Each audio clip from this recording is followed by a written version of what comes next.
SummerSlam 1988 was special for a couple of reasons. There was a pretty sweet Little Heart Foundation versus Demolition match.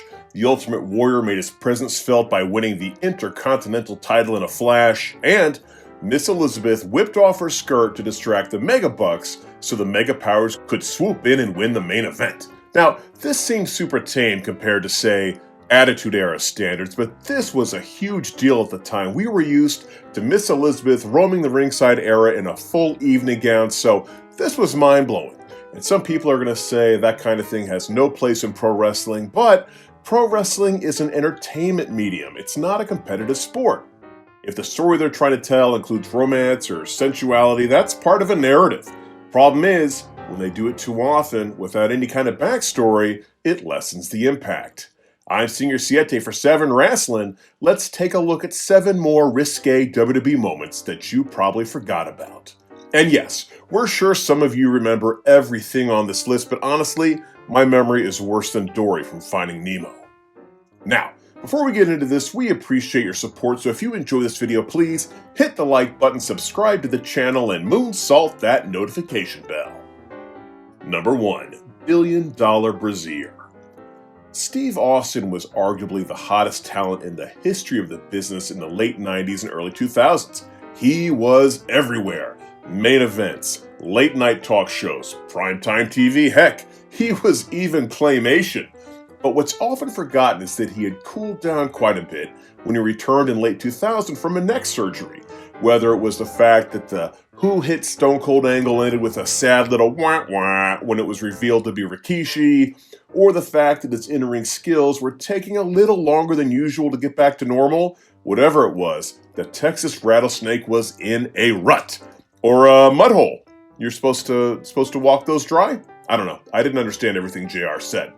Anyhow, the best way to get a good guy back on his feet is to pair him up with the company's most hated bad guy. And at that time, that person was none other than Stephanie McMahon Helmsley. So, on the New Year's Day 2001 edition of Monday Night Raw, the toughest SOB in the WWE butted heads with the $1 Billion Princess. It started off with Stephanie making the bizarre proclamation that Steve Austin would never receive another WWF World title shot if he didn't sell this mountain of beer and some hot dogs. Austin would go about the job, and when Stephanie came around to rub some salt in the wound, Austin would spray mustard onto her blouse.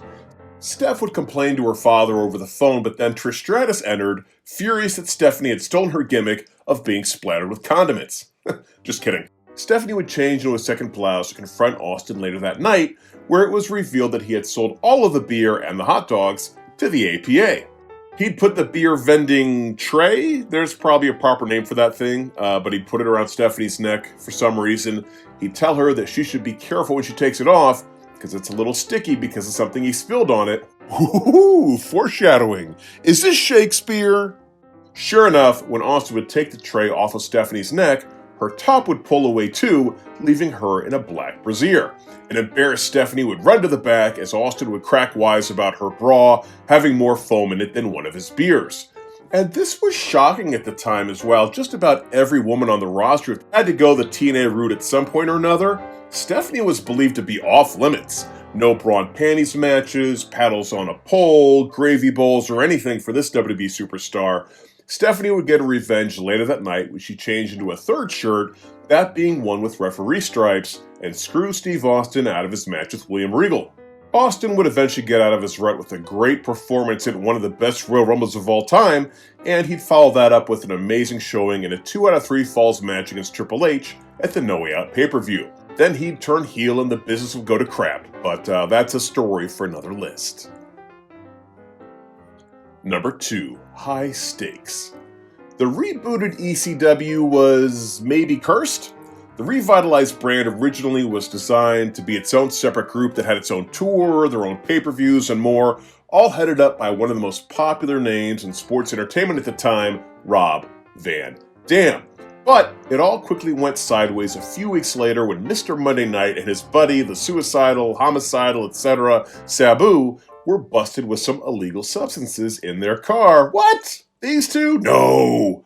Left to scramble, Van Dam was suspended and immediately dropped the WWE title to Edge, and then the ECW title to, let me check my notes, The Big Show. Nothing says counterculture hardcore wrestling quite like a 7-foot dude who had never set foot outside of the WWE or WCW at that point. So, to say that WWE's ECW lost the spirit of its revolutionary forefather pretty quickly is a bit of an understatement. I mean, what was it supposed to be? Who knew? It all seemed like it was up to whatever whim Vince McMahon had each week. But the weirdest episode of all took place on October 10th, 2006, and it was known as Extreme Strip Poker. Why? No reason. Sometimes wrestling shows just give up half of their airtime to stripping women for no reason. And just so you don't think this was all eye candy for the guys, know that Balls Mahoney was there too to host the festivities and give the ladies something to feast their eyes on. The broadcast kicked off with Mahoney promising that one or more of the divas would be getting naked, which, come on, Balls. We are men of action. Lies do not become us. We were then introduced to the participants, including Trinity, Kelly Kelly, Maria Kanellis, Candice Michelle, Ashley Massaro, and Crystal Marshall.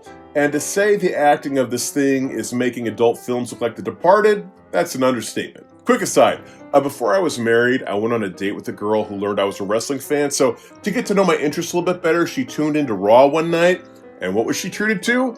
The Vince McMahon Kiss My Ass Club. Things did not work out for us.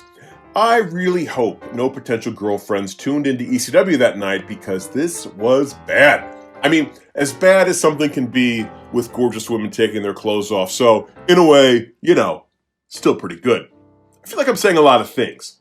Back to the game. Balls would let us know that they'd each be picking a card from the deck and the lowest card would have to strip. Oh, so not poker at all.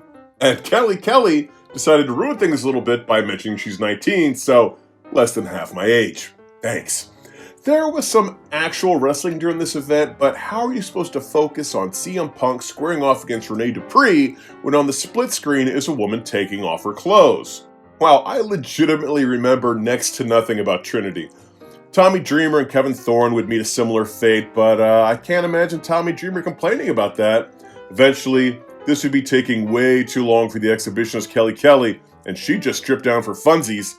The climax of the whole fiasco was Candice Michelle accusing Maria Kanellis of cheating and then ripping each other's lingerie off. In a blurred fashion, of course, so Balls wasn't lying when he said someone would be getting naked. That is, if you assume they are naked underneath the blurs, which, surely they are not. Candice Michelle would go on to defend her Extreme Strip Poker Championship in a 5-star classic against Crystal Marshall at that year's WrestleMania. No, she wouldn't. This train wreck would never be mentioned again. Number 3, Extreme Dance Moves. The Nitro Girls concept was kind of brilliant. Think about it. Basketball, football, they all have dancing squads, cheerleaders who are there to engage with the crowds during the breaks. Even baseball's gotten into this. Doesn't hockey have some kind of ice girls? Oof, seems like it'd be cold. So, for the pro wrestling equivalent of this phenomena, Kimberly Page would bring a team of dancers together and give them all cool Mortal Kombat-esque names. Fire, Siren, Chameleon, that's gotta be like the worst sexy name of all time. They do a choreographed routine during the intros and outros to commercials and would occasionally get a highlighted segment. It was all very PG. Now, seeing as WWE's ECW launched during the height of the Ruthless Aggression era, it's not surprising that their equivalent would go PG-13, leaning towards that R. The first episode of the new brand featured Kelly Kelly performing a striptease because, like I said before, she's an exhibitionist. And that's literally all we knew about this person. She wasn't a character, had no ties to wrestling or wrestlers. In no way were we led to believe that she was actually a wrestler, but hey, here she is. Eventually, this would evolve to see her introduce her own dance troupe. Made up of Kelly Kelly, Brooke Adams, and Layla L., the group would be known as Extreme Expose, and they'd treat the audiences to a weekly routine that was decidedly less cheerleading and more gentlemen with dollar bills in their hands. And I watched a lot of these segments for this write-up, so, you're welcome. Boy, the sacrifices I make for all of you. Now, my big takeaway from all this is that Brooke's contribution seemed to be quite a lot of booty shaking. Kelly was always a step in front of or behind the choreography, although she could be counted on for a backflip or two, which is impressive. And Layla L was the actual dancer of the group. She definitely had the background for this role.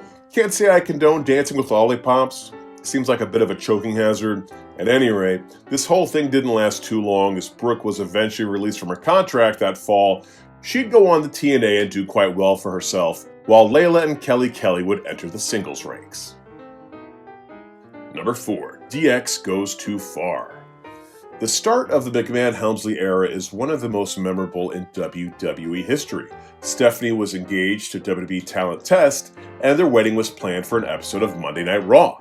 Triple H supposedly had a bartender drug Stephanie during her bachelorette party and whisked her off to a drive-through Las Vegas wedding chapel and married her while she was unconscious. From there, Triple H faced Vince McMahon in a wrestling match where he'd have the marriage annulled if he lost, and Stephanie turned on her father and hugged her alleged tormentor. It was all a ruse. This would kick off the McMahon-Helmsley era where the duo, along with Triple H's DX buddies, would rule both Raw and SmackDown with an iron fist. Meanwhile, in real life, Triple H and Stephanie would start dating behind Chyna's back, Triple H would pedigree the ninth wonder of the world to the curb, then Hunter and Steph would get married, they'd have 3 kids, they'd take over the company, Vince McMahon would weirdly come back to the company when he felt like it, then he'd leave again in disgrace, and now Hunter's in charge of creative for the whole shebang. How is that for long-term booking? Anyhow, in the build-up to the infamous Vegas wedding, Triple H and his buddies were getting into it with Test. And on the November 8th, 1999 episode of Monday Night Raw, Triple H was forced to defend his WWF title against the groom-to-be. To further stack the deck against the game, brother-in-law-to-be Shane McMahon was the guest referee, and father-in-law-to-be Vince McMahon was the guest timekeeper. And to prove that their goal was to get the title off of Triple H, Shane acted distracted when Hunter hit the pedigree and went for the pin.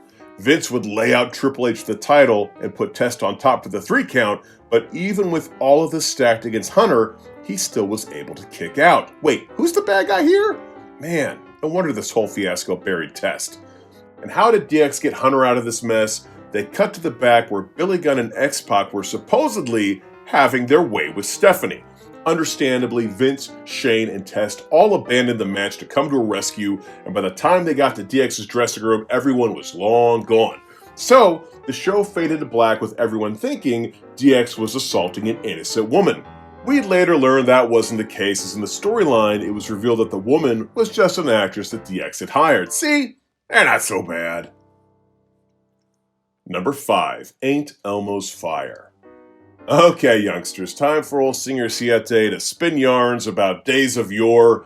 Let me take you back over 40 years ago to 1983. It was such a different time. The first mobile phone and the first camcorder hit the market. McDonald's introduced us to something called the Chicken McNugget, and we were all doing the Thriller dance, every dang one of us. And the hottest toy for the holiday season was this monstrosity known as a Cabbage Patch Kid. I don't get it. I still don't get it. These things are ugly as fuck. Kids are dumb. Anyhow, supply did not meet demand and legitimate riots happened at stores like Sears, JCPenney, and Macy's. And if all this sounds familiar, it's basically the plot for Arnold Schwarzenegger's 1996 comedy Jingle All the Way. The world wouldn't see a toy craze like this for another decade until the youth of America all banded together and decided they wanted Tickle Me Elmo. The year was 1996, and this adorable little guy would laugh, talk, and vibrate when he was poked and prodded, and kids simply couldn't get enough of him. The violence wasn't quite as extreme as with the Cabbage Patch blobs, but 2 women were arrested in Chicago after fighting over one, and a single doll was sold at auction in Los Angeles for $18,500. Yikes, you get a car for that. Now, at the time, WWE was experimenting with raunchier content, having just launched their new weekend program, Shotgun Saturday Night. And what better way to show the kids you're hip and with it than with a timely skit lampooning the world's most famous vibrating doll? The setup for this was that the week before, Melena had revealed her Golden Globes as a way to distract Goldust's opponent. Not one to be outdone, then commentator and current prisoner Tammy Sunny Sitch vowed to show her private sex tape live on the air the next week. They built to this reveal all throughout the episode before the moment of truth arrived and Sunny brought out a dude in an Elmo costume and a thong. But this was not Tickle Me Elmo. This was Fondle Me Elmo. She'd clap twice, lights would go out, and Elmo would get to enjoy some sunny days. Years later, other Muppets would visit the WWE, but that time there wasn't any inappropriate touching between the characters and the superstars. Well, almost no inappropriate touching. Number 6. Death by Chocolate. The Ruthless Aggression era was known for a few things. There was the emergence of top stars like Brock Lesnar, John Cena, Randy Orton, and Batista, the splitting of the rosters, making Raw and SmackDown into distinct shows with their own pay-per-view events, and the start of women wrestlers such as Trish Stratus and Lita becoming bigger players, even main eventing an episode of Monday Night Raw. But the women's revolution was still quite a ways off, so there were still a lot of pillow fights and bikini contests and other things of that nature. And they were all pretty much what you'd expect: skimpy costumes, the announcers freaking out, the fans having a good time. But much raunchier content is only a few keystrokes away on your computer, so it was never anything to get too excited about. And the Dean Malenko versus Eddie Guerrero of those segments, the Ric Flair versus Ricky Steamboat of these competitions was clearly Torrie Wilson against Dawn Marie. They'd have an overall feud that had Dawn Marie cozying up to Torrie Wilson's real-life father, Al Wilson, eventually marrying him in their skivvies, him dying from too much amore on the wedding night, and then Dawn and Torrie throwing down at his funeral. Honestly, that's how I want to go too. But around that time, they'd have a million different events where they'd strip down into little costumes for reasons, and I'll be damned if I can remember half of them. Trick-or-treat match, lingerie contest, Valentine's Day bra and panties match, Santa's Little Helper contest, Bourbon Street bikini contest, Pilgrim fashion show. My goodness, this could easily be its own 7 list. Wait, Pilgrim fashion show? Right. Okay, now, usually the ending of all of these things is the heel getting mad because they're losing and they pick a fight with the good guy. And for Dawn Marie's entire WWE run, she was the bad guy. She's like the Rick Rude of women's wrestlers. Now, we mentioned a trick-or-treat match, but for this list, we're going with the trick-or-treat contest, which was an event where the ladies would bob for apples in chocolate, which, mind you, is not how bobbing for apples works. Now, before things would get underway, Dawn would show off her outfit to a few wrestlers backstage who seemed to enjoy it. Meanwhile, Undertaker was livid that those guys were playing video games and not visiting strip clubs. Funaki would be your host wearing this. Feel free to make your own jokes on that one. Torrie would be in bunny gear to celebrate her latest Playboy cover. I'm a mouse. Duh. While Dawn Marie would dress like an off-brand Wonder Woman dynamo chick, I presume. Wilson would win the costume portion like she always does, but Dawn would insist on bobbing for apples first, and instead of bobbing for apples, she just hopped right in. Which is great because Michael Cole is upset at such a blatant violation of the rules. Real stickler, that Michael Cole. Well, once Dawn Marie's upper body was completely submerged, she'd remove the top of her costume. Now, I'm sure there was some kind of something under there, but the illusion was pretty impressive. And for once, I'd argue Dawn Marie actually won something. For the punchline, Torrie Wilson would pretend like she was going to throw Funaki into the chocolate, and then she'd really push Taz. And thankfully, he kept his top on. Number 7, Pilgrim Fashion Show. Sorry, had to do it. Okay, on the November 28th, 2002 episode of SmackDown, we'd be treated to a unique exhibition. This thing kicks off with Torrie strutting around backstage dressed like this, and right away, you can tell that costume would not fly today. But from there, she runs into her then-boyfriend and future ex-husband, Billy Kidman. I don't recall, honestly, if they ever acknowledged that relationship in the WWE. He lets her know that she's a little late for Halloween, and she tells him about the Pilgrim Fashion Show. He doesn't know what that is, and neither does she. Honestly, neither do we. Hey, that's friends. She assures him that it's just a way to get her hands on her father's fiancée, Dawn Marie. Before she heads off, Kidman displays the kind of charm that obviously went into landing a woman like Torrie by calling her Pocahontas. See, guys? It's puns. It's been puns all the time. Torrie Wilson and Dawn Marie would make their way to the ring, which is set up to feature a traditional Thanksgiving meal. And if you don't know where all that food is going to end up, we're going to take away your wrestling fan card. It was a feast for the eyes. Sorry, I'm just trying to get my puns in there, Kidman style, in case Torrie's listening. The duo would quickly be joined by a guy in a turkey costume, and how they missed the opportunity, bring back the gobbledygooker, I will never know. Oh wait, it's actually Dawn Marie's fiance and Tori Wilson's father, Al. He'd talk about how happy he was that this event could bring his family together. Meanwhile, Jerry Springer's somewhere thinking, nah, this is just too stupid. Costumes would come off, feelings would get hurt, and food would go flying. See, told you. But what gets us is that Tori Wilson picks up this pumpkin off of the table, takes the top off, and places it on top of Dawn Marie's head upside down. Isn't that funny? Little whimsical face where her real face would be. However, in order for this gag to work, that pumpkin would be placed on the table with an upside down face on it. I know. Shut up and enjoy the bikini, Siete. Well, there's our list. Did we leave out any risque moments? If so, please leave them in the comments section below. Also, if you enjoyed this, please like the video, subscribe to the channel, and drop an upside down pumpkin on that notification bell. Until next time, I'm Singer Siete for 7 Wrestling saying bye-bye.